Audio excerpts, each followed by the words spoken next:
Meus queridos amigos, diletos visitantes, abra comigo a palavra do Senhor. Eu me volto para o Evangelho de Lucas, no capítulo de número 20. Lerei o versículo de número 9, foi a nossa segunda leitura desta noite, Lucas, capítulo 20, este versículo de número 9. E começou o Senhor Jesus, isto é, a dizer ao povo esta parábola. Certo homem plantou uma vinha e arrendou-a a uns lavradores e partiu para fora da terra por muito tempo. Nosso título nesta noite é Por que resistir Jesus Cristo?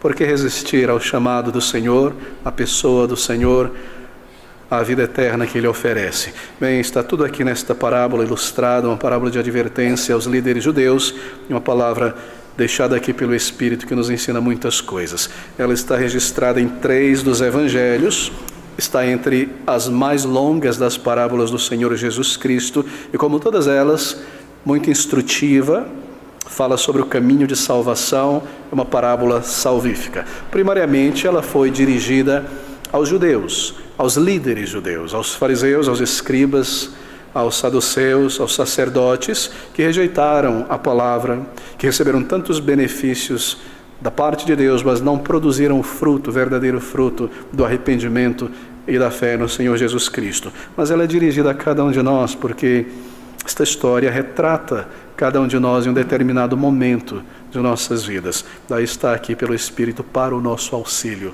para a fé no Salvador. Bem, nós lemos que os líderes judeus, no versículo 1, estavam atrás do Senhor Jesus Cristo mais uma vez. Está próximo o final da sua vida aqui na terra, é aquela última semana. Ali está, tendo chegado a Betânia, Betfagé, entra em Jerusalém, e um daqueles dias, estando ele ensinando o povo no templo e anunciando o Evangelho, sobrevieram os principais sacerdotes e os escribas com os anciãos, representando os saduceus, os principais sacerdotes, e os escribas, os fariseus, é claro, os dois grupos principais antagonistas ao Senhor Jesus Cristo. E eles tentavam pegar o Senhor Jesus Cristo, já haviam se determinado que ele deveria ser executado, que ele deveria ser lançado fora, mas eles não conseguiam. Eles tentavam fazer isso fisicamente, mas não conseguiam. Eles tentavam de todas as maneiras uma oportunidade para estarem a sós com o Senhor Jesus Cristo e prendê-lo à força e o matarem. Mas eles tiveram aqui a oportunidade, eles tinham a autoridade, eles tinham o poder romano do lado deles, mas eles não tinham o povo do seu lado. O povo estava do lado do Senhor Jesus Cristo, assim por dizer. E o povo tinha como profeta, e eles temiam serem apedrejados pelo povo, que tinham Cristo como profeta, que tinham João Batista como profeta. Assim, eles deveriam então, em sua estratégia final, tentar pegá-lo por astúcia, por palavras, por questões. E nós vemos que neste período em Jerusalém, as suas tentativas são contínuas.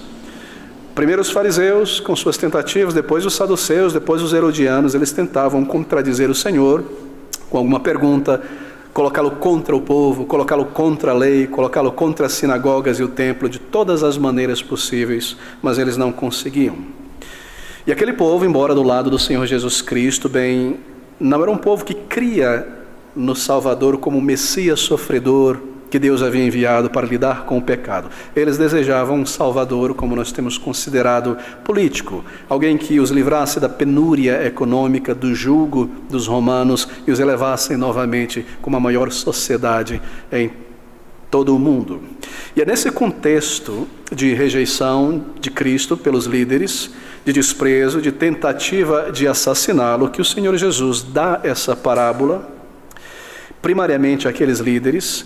E esta parábola irá, de uma maneira muito clara, representá-los. E nós iremos considerá-la nesta noite, nestes breves minutos diante de nós. E ele inicia aqui então, neste versículo de número 9.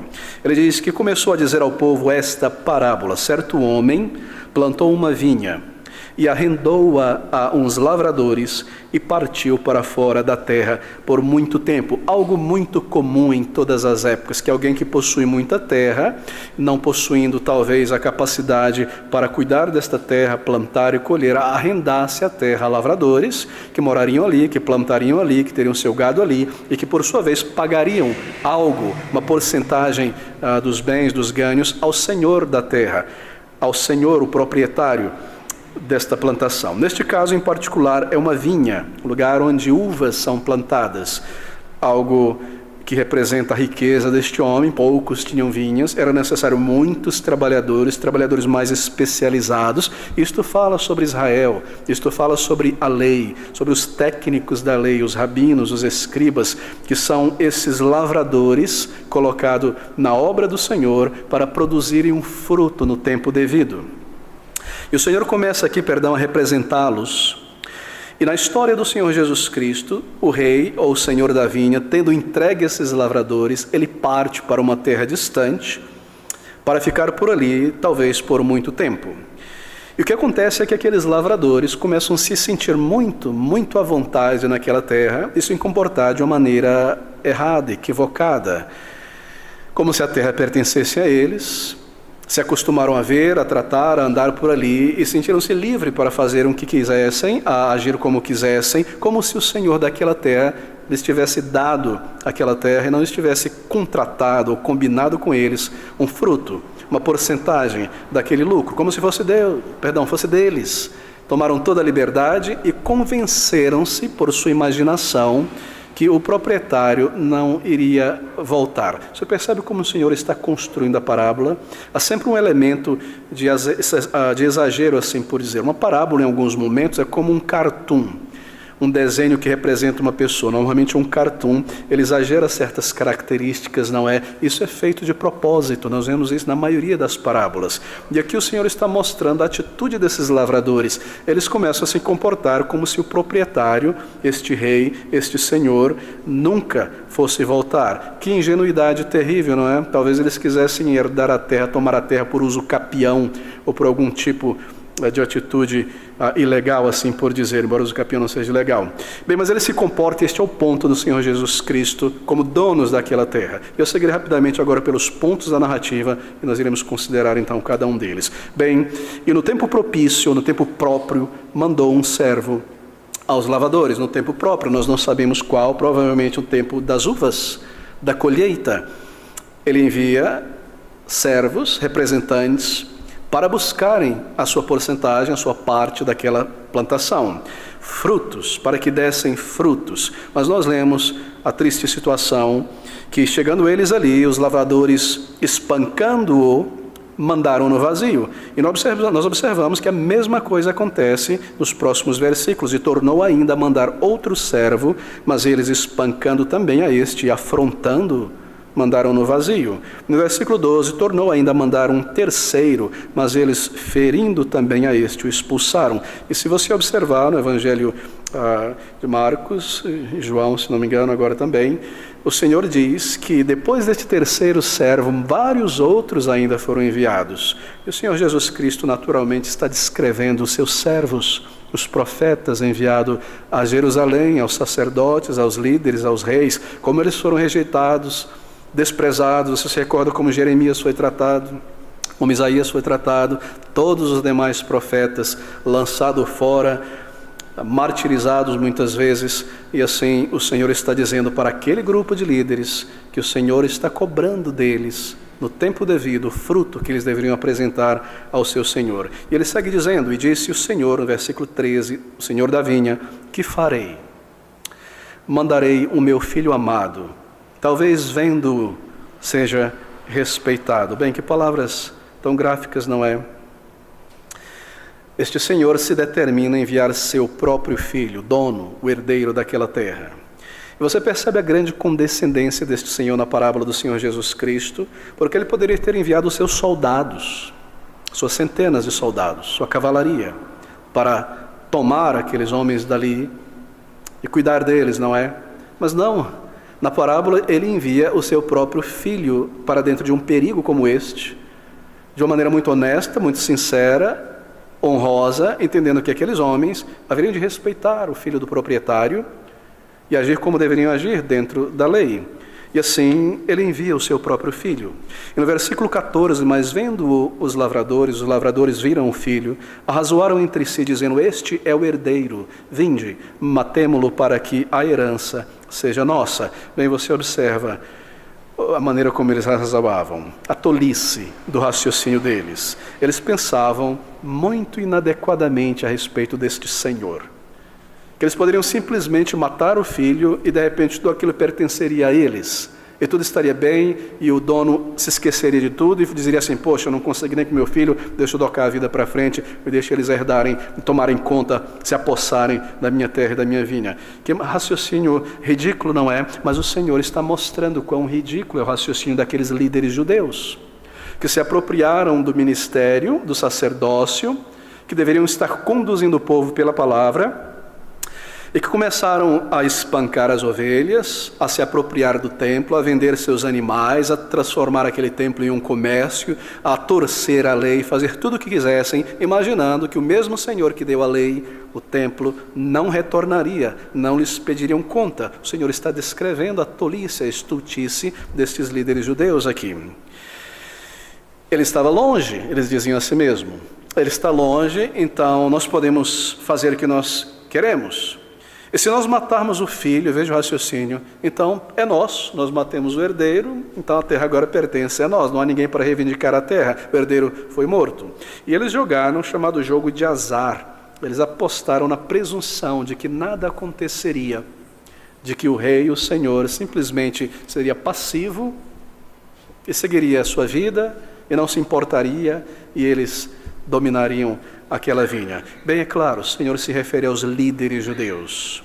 Ele está dizendo: foi Deus quem criou vocês como nação, que os plantou na terra de Canaã, que brota vinho e mel, quem lhes deu o templo, a lei, o sacerdócio, os sacrifícios, e que esperou de vocês, como líderes e como nação, um fruto.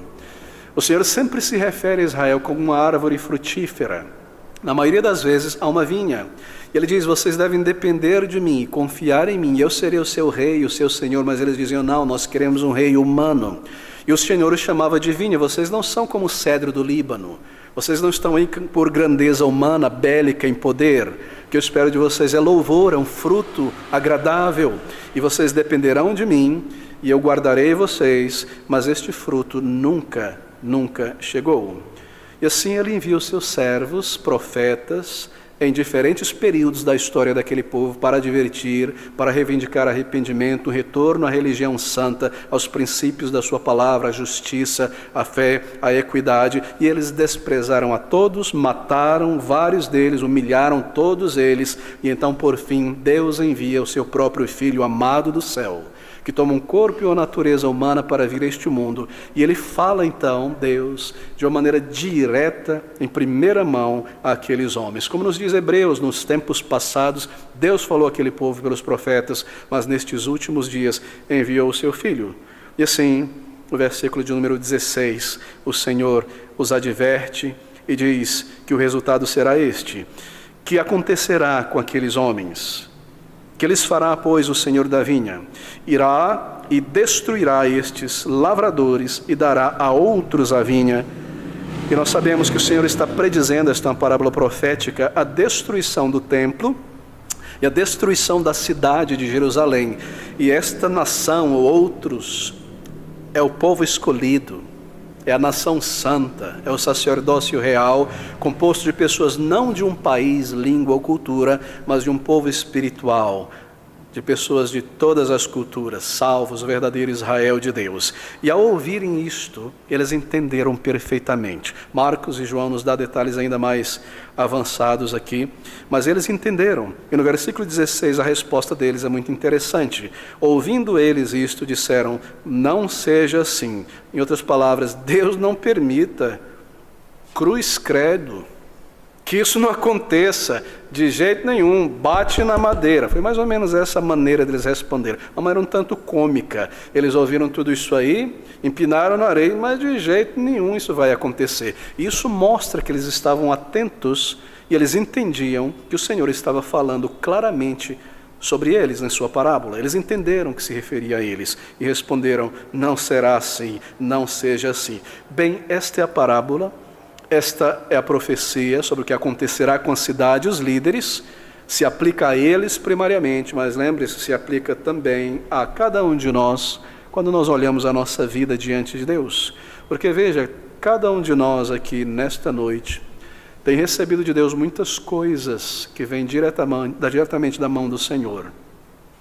A palavra de Deus nos diz que toda boa dádiva que nós temos vem de Deus. Tudo aquilo que acrescenta algum valor à nossa vida e existência, sejam talentos, sejam oportunidades, tudo isto vem do Senhor. Nós não estamos acostumados em nossa sociedade brasileira a reconhecer isso e a louvar a Deus e agradecer a Deus. Mas cada um vive no seu planeta, respira o ar que Ele envia. Ele manda chuvas a cada dia. Ele rega a terra, Ele nos dá uma medida de saúde, tudo vem do Senhor. Nós temos anos de vida, nós temos muitas oportunidades, como este povo de Israel, crentes sobretudo, ou pessoas que crescem em um lar cristão, ou que têm a oportunidade de estarem na casa de Deus, têm vantagem ainda maiores, porque eles aprendem sobre o Senhor, a sua palavra e sobre o Salvador. Assim nós temos tantos privilégios nesta vida, queridos amigos, talentos e tantas coisas. E para além disso, nós temos uma alma, um instinto de que há um Criador. Isso nos foi dado.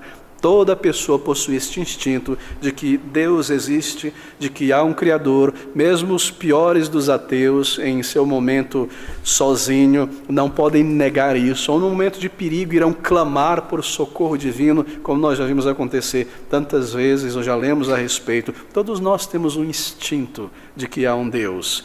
E ninguém, é claro, consegue se livrar deste instinto. Está lá, Deus colocou dentro de nós. E além deste instinto de que é um Deus, Ele também nos deu a consciência. Uma consciência que nos informa sobre as nossas atitudes, que checa os nossos padrões e nos diz se nós estamos agindo certo ou agindo errado diante desses padrões. Ou nos justifica e nos traz paz, ou nos condena a respeito de muitas e muitas coisas. Assim nós temos a criação do Senhor, nós temos a consciência da parte de Deus e nós temos o instinto de Deus e, como eu mencionei para muitos, o conhecimento de Deus em sua palavra. E muitas pessoas já ouviram mesmo, de maneira bem específica, o caminho de salvação, coisa que milhões de pessoas ainda não ouviram. Mas todos nós, queridos amigos, em algum momento, de uma forma ou de outra, nós temos nos comportado como esses lavradores. Eu quero esta vida para mim. Eu quero tudo isso para mim. E eu direi como eu viverei, e serão as minhas regras, o meu tempo, a minha maneira de tratar todas estas coisas. E eu irei viver como se Deus, embora eu sei que Ele existe, eu não nego isso, Ele vivesse muito longe, em um país distante, além da estratosfera, em algum outro lugar muito, muito distante. Eu me comporto aqui como se Ele não pudesse me ver, como se Ele não soubesse nada, como se Ele não lesse os meus pensamentos ou soubesse as minhas atitudes. Nós nos comportamos assim, como se Deus não fosse onisciente, todo-poderoso, e não pertencesse a Ele a nossa vida, como se Ele estivesse realmente muito distante e não se importasse com os nossos pecados, a maneira como nós tratamos a sua palavra, ou pisamos sobre a nossa consciência, ou lidamos com as coisas que Ele nos emprestou e pertencem a Ele por direito de criação. Assim, nós queremos e nós dizemos: a minha vida para mim, da minha maneira, conforme eu prescrevo. E o Senhor, Ele está longe e que Ele fique longe. E eu tomarei conta dessas coisas aqui, cabe a mim. Bem, e o Senhor então, é claro, Ele envia muitos mensageiros à nossa consciência ao longo da vida. Ele envia mensageiros de todos os tipos. Ele envia pregadores da palavra, Ele envia crentes no Senhor, na família, alguém que é salvo, tremendamente transformado. E Ele está falando que Ele é real, que a sua palavra é a verdade. Às vezes, a morte ou um acidente nos faz parar e lembrar: a vida é breve, um dia eu estarei na presença do meu Criador, Ele irá voltar. Ele envia tantos mensageiros, e quantas vezes nós os lançamos fora de nossa vida? Um amigo querido, alguém que teme a Deus e deixou o mundo e a vaidade desta vida e as tolices para crer no Senhor e foi salvo e veio nos admoestar com grande bondade e gentileza, e nós simplesmente cortamos a conversa e a amizade. Quantas situações de perigo nos tocaram a consciência, mas poucos dias depois da morte de alguém ou de um acidente, voltamos a viver aquela mesma vida como se Deus não existisse. Ele manda mensageiros, e às vezes ouvimos a palavra, ou lemos a palavra, ou alguém fala conosco, ou nos ajuda. Quantos mensageiros, queridos amigos, eu e você já despedimos ou aproveitamos os benefícios desses mensageiros de Deus e simplesmente seguimos o nosso caminho, como fizeram estes judeus tantas e tantas vezes. E a nossa resposta é como a resposta deles: isso não é nada para mim. Isso não é nada para mim.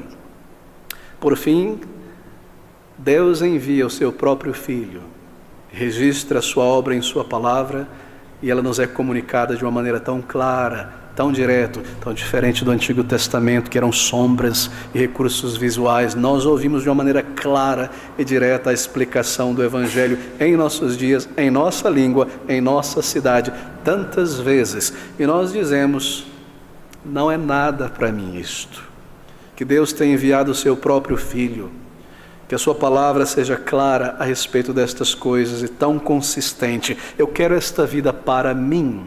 Eu quero o meu caminho, minha própria vida, minhas próprias regras, minha vida, minhas regras, minha maneira. Deus não deve interferir nela. Nós não dizemos isso, obviamente. Não escrevemos uma carta para Deus e raciocinamos e colocamos em prosa. Não, nós nos comportamos assim, e assim nós estamos declarando isso para Deus. É claro que nós não nos importamos com estas verdades, que a minha maneira de viver e a minha ambição é o que eu quero.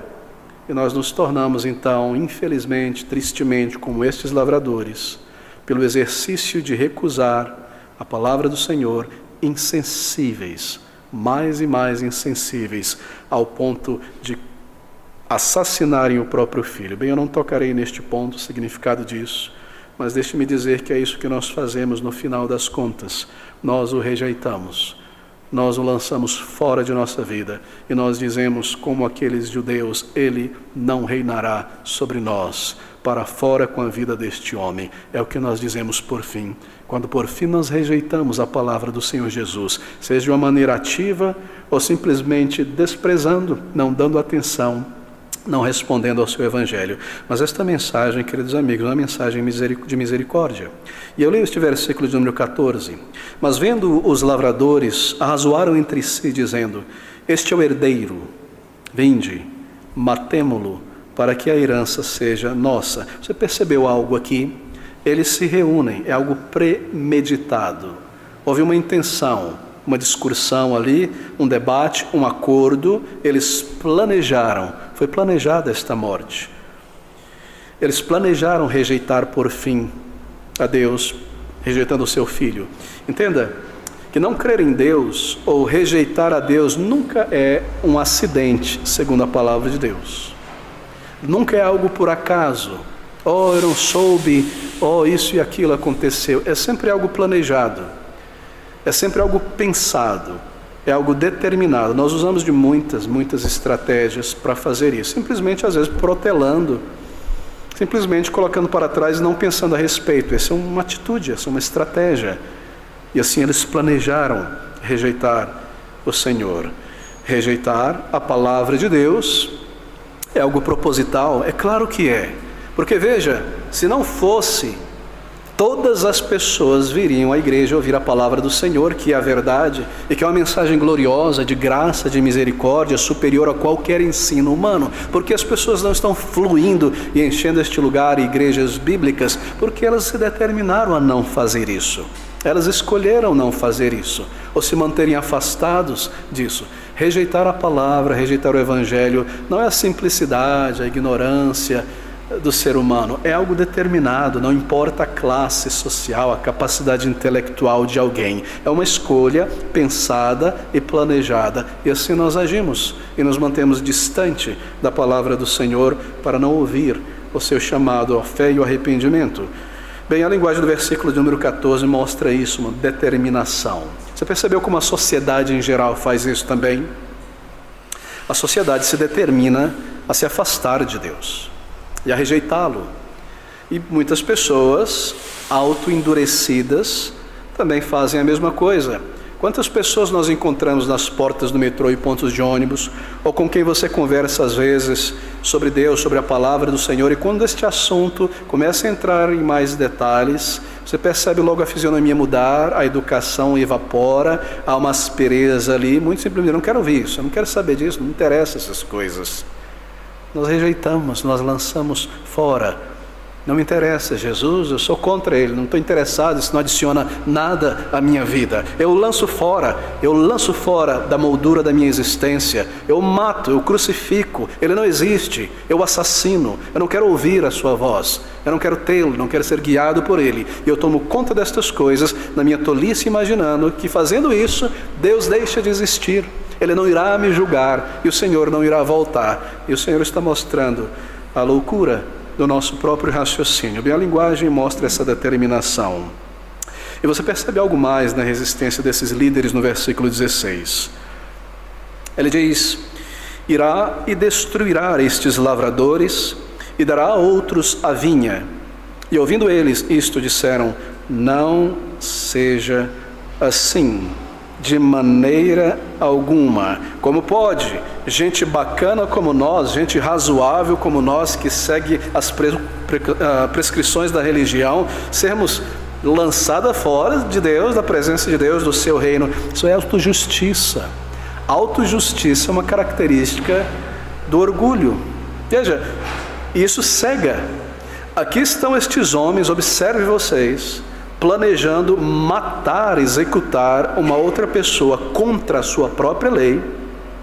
E ao mesmo tempo eles dizem: de maneira alguma, Deus não vai rejeitar pessoas como nós, pessoas boas e pessoas que mantêm a religião e que zelam pela religião. Você se recorda que depois que o Senhor Jesus Cristo ressuscitou a Lázaro, eles intentaram matar Cristo e eles queriam matar também a Lázaro, que era uma evidência do poder de Cristo, porque por meio da sua ressurreição muitos criam no Salvador. E aqui estão eles dizendo: de maneira alguma isso irá acontecer, Deus não nos rejeitará, Deus não tirará de nós o sacerdócio, etc, etc. Autojustiça. Aqui eles estão planejando matar alguém. Deus não nos rejeitará. Bem, há pessoas que rejeitam o Evangelho até o final, de muitas maneiras, como nós já argumentamos aqui. Nem sempre de uma maneira com o punho cerrado, por sutilezas, por gentilezas, por todo tipo de atitude. E elas rejeitam e rejeitam e rejeitam. Então, elas dizem a si mesmas: bom, se tudo isso é verdade, eu não serei rejeitado por Deus. O orgulho é irmão gêmeo da incredulidade. Eu não serei rejeitado por Deus porque isso e aquilo, e eu não sou como ele ou como ela, eu sou uma pessoa razoável, eu procuro ir à igreja, eu procuro ler a Bíblia, eu tento não me meter na vida de ninguém, não ser uma dificuldade para os meus familiares, Deus me rejeitar. Eu sigo rejeitando esta verdade clara e direta, este comando do Senhor ao arrependimento. Eu não quero isso, isso diz que eu sou um pecador, que eu não tenho um valor moral para me recomendar a Deus, não gosto de ouvir estas coisas, meu orgulho não quer isso, mas eu imagino que tudo estará bem então. O orgulho é o irmão gêmeo da incredulidade. Certamente é. É interessante, não é? Você vê isso na televisão, às vezes, quando alguém falece, alguém famoso, e você sabe que não era uma pessoa que temia a Deus, muito menos conhecia o Senhor Jesus, ou alguém que frequentou a igreja, mas você observa pelos frutos, talvez até a própria pessoa declarava: não, eu não nasci de novo, e a pessoa morre. Então se reúnem ali os familiares e os amigos, e você começa a ouvir aqueles discursos que acontecem às vezes em um funeral, em uma cerimônia, e as palavras são desse tipo: poxa, descansou em paz, não é? As conversas depois: descansou em paz, está agora com o Senhor, está com o Senhor, descansou. E quando na maioria das vezes até a própria pessoa sabia que andava longe do Senhor. Mas por que esse tipo de coisa? Porque a nossa incredulidade é movida por nosso orgulho, move o nosso orgulho, perdão. E assim nós não cremos que Deus irá ser verdadeiro, conforme Ele tem declarado. E se Ele é Deus, e se Ele existe, bom, não seja assim, de maneira alguma. Isso não se aplicará a mim. Quão terrível, queridos amigos, é a nossa condição. Nós não somos diferentes daqueles homens. Nós não somos diferentes na maneira como nós lidamos com a verdade de Deus. Isso deveria trazer certo temor ao nosso coração. Bem, qual a razão da tua resistência nesta noite? Qual é esta grande razão, eu devo perguntar, em resistir o chamado e a pessoa do Senhor Jesus Cristo, conforme Ele se apresenta aqui em Sua palavra? É você uma daquelas pessoas que são guiadas na vida pelo grande eu? O grande eu te impede de ouvir, de atentar à palavra de Deus? Eu sou a medida, a régua de todas as coisas. Eu sei, sinto, entendo, coisas desse tipo. E por isso você não quer ouvir o que o Senhor tem a dizer sobre você, sobre o teu estado espiritual, da maneira como Ele declara. É este grande eu, a barreira, é você guiado pelo eu me impede de ouvir a Deus. E o que me interessa é servir este meu eu e o que o agrada. É você talvez uma daquelas pessoas que fazem ou praticam o jogo do azar. Vem dos cassinos, nessa história de jogo de azar, não é loteria, coisa assim. É azar porque você não sabe se vai ganhar. Muito provavelmente não irá, ia ser um jogo para o azar. Mas será que pode um ser humano agir assim em relação à vida, em relação a Deus, e por isso você não vai a Cristo como Ele se apresenta na sua palavra? Eu vou tomar a minha vida para mim. Eu vou viver como eu quero, mas é claro, eu vou me manter com um pé lá e um pé cá fora. Um pé dentro da porta e outro pé do outro lado. Eu entrego a minha alma eterna à chance. No final Deus vai me aceitar. Esse pastor está sendo muito severo. Há outros pastores por aí. Há outras verdades. Há outros evangelhos. Eu vou entregar a minha alma à chance. Eu vou praticar o jogo do azar. Você está vivendo assim a cada dia que você desperta e abre os olhos para a realidade pela manhã. Você lança a tua alma neste jogo do azar, da chance, do pode ser, do não pode ser. Isso é triste, querido amigo. É muito triste lidar assim com o Senhor por toda a vida e imaginar que Ele irá te receber na eternidade. Oh, meus queridos, não permita que seja isso que te impede de ir ao Senhor nesta noite para a salvação. Ou será que alguém aqui pertence ao grupo do materialismo?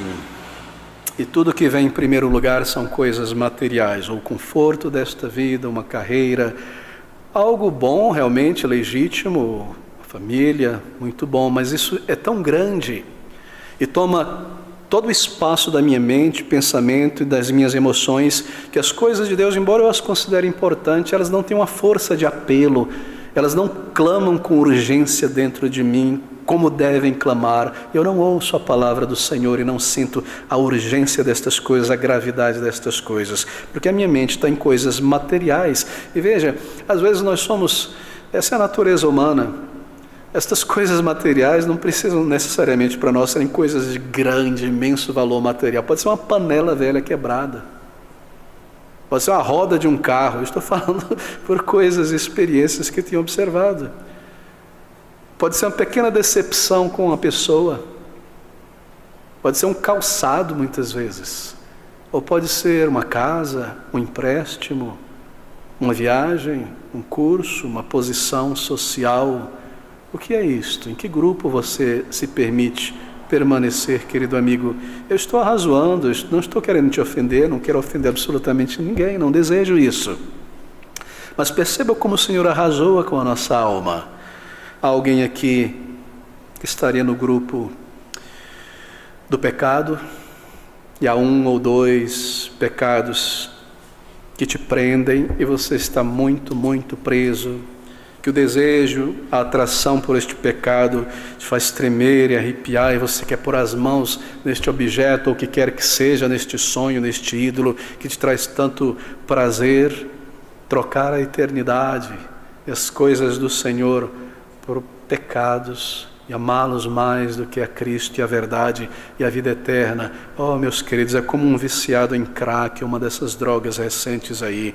Você entrega tudo, lança fora família, amigos, saúde, trabalho, carreira, por uma pequena pedrinha, um prazer intenso. Trocar a vida eterna por pedrinhas de prazer intenso nesta vida. Então a eternidade banido da presença de Deus. Ou alguém aqui que se encontra preso a temores. Eu temo meus familiares porque eles não creem em Deus. Eu temo meus amigos e parentes porque eles rejeitam a Jesus Cristo. Eles adoram um ídolo, ou adoram a terra, ou adoram um astro, ou não adoram nada. E logo que eles souberem que agora eu estou lendo a Bíblia e buscando o Salvador, e ouvi a minha necessidade de perdão e reconciliação com Deus, eles vão me rejeitar, e eu vou perder crédito entre meus familiares e amigos. Eu temo mais essas pessoas do que o Salvador e o juízo vindouro e o dia de prestar contas a Deus. Eu estou sempre declarando a Deus por meio dessas atitudes que eu considero esta vida, as pessoas, estas coisas muito mais valiosas do que o sangue precioso de Cristo, que é a moeda de resgate. Assim eu o mato, eu o crucifico, eu o assassino, eu lanço fora da vinha da minha vida, imaginando que eu posso ter estas coisas. Ou estaríamos nós no grupo do orgulho?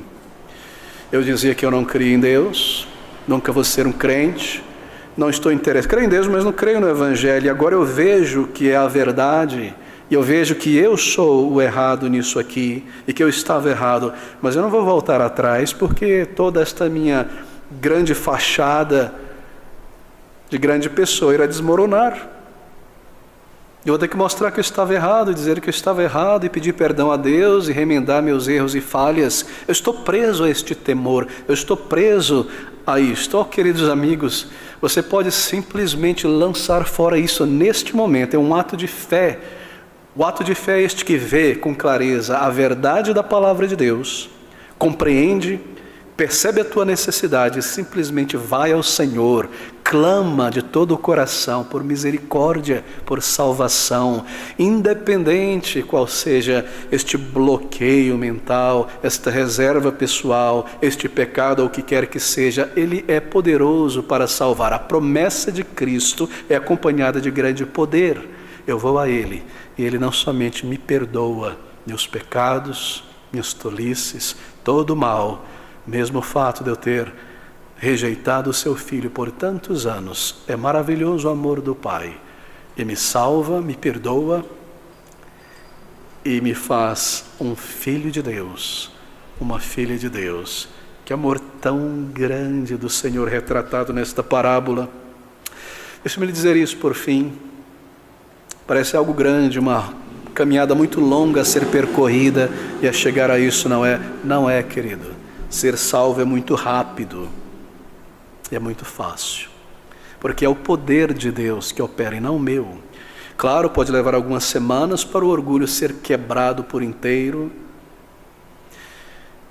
e o pecado e o seu prazer se tornar em amargura, mas quando uma pessoa vai ao Senhor assim como um pecador, ela é salva ali, na hora, de repente.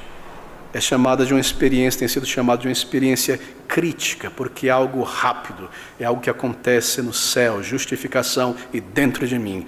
Um momento, um condenado, um pecador, em outro momento, pela fé no Salvador, ali no instante, salvo.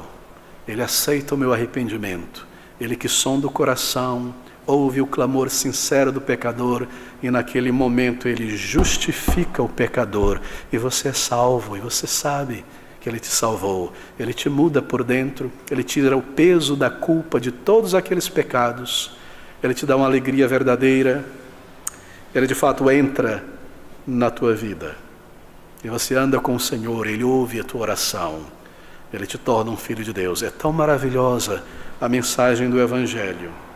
Meu apelo nesta noite é que você não empurre o Evangelho, mas você empurre todas estas outras coisas para trás de si e vá ao Senhor Jesus Cristo em oração. Confesse a Ele e se entregue a Ele por inteiro. E não esqueça, esta vida ela é breve, curta, temporária. E este corpo e as coisas que nós temos nos são emprestadas. Por fim, elas serão requeridas do Senhor. Nós devemos a Ele. Mas você vai a Ele, Ele te abençoa, Ele te salva, Ele te muda, Ele te faz um filho de Deus e Ele te dá uma herança em um novo céu, em uma nova terra, herdeiro da vinha. É maravilhoso o Salvador. Perdão, vida eterna com Cristo Jesus. Estas são as palavras do Senhor Jesus Cristo. Um apelo à nossa alma. Vá ao Senhor. Vá ao Senhor. Que mensagem de misericórdia do Salvador. Que chamado à nossa alma nesta noite. Vá ao Senhor, querido amigo. Ore a Ele, diga tudo a Ele. Clame e suplique por perdão e salvação e se entregue inteiramente. E você conhecerá o poder, o amor do Senhor em tua vida. Vamos orar juntos. Ó Deus bendito nos altos, nós reverenciamos o Teu grande amor, longanimidade incomparável, misericórdia sem igual. E nós reconhecemos que o Senhor é justo, e porque o Senhor é justo, o Senhor deve julgar um dia e colocar todas as coisas, visíveis e invisíveis, aos olhos dos homens, e tudo aquilo que cada pessoa somente individualmente sabe, pois o Senhor conhece o coração. Senhor, aplica esta Tua palavra a corações necessitados nesta noite. Esta é a Tua verdade e a Ti pertence o poder de salvar. Nós suplicamos, como igreja, que hajam aqui amigos, visitantes, pessoas que têm congregado, assistido e ouvido a Tua palavra, que no profundo do seu coração, no íntimo, ainda não podem afirmar esta certeza, que elas hoje ouçam a voz do bondoso Mestre Salvador, o Senhor, que entregou sua própria vida para resgatar pecadores, e clamem, e creiam, e se entreguem, e sejam salvos, salvos em Cristo Jesus, reconciliados com o Senhor para esta vida e para a eternidade. Nós te rogamos isto em nome do Senhor Jesus Cristo e para o teu louvor, ó Pai. Amém.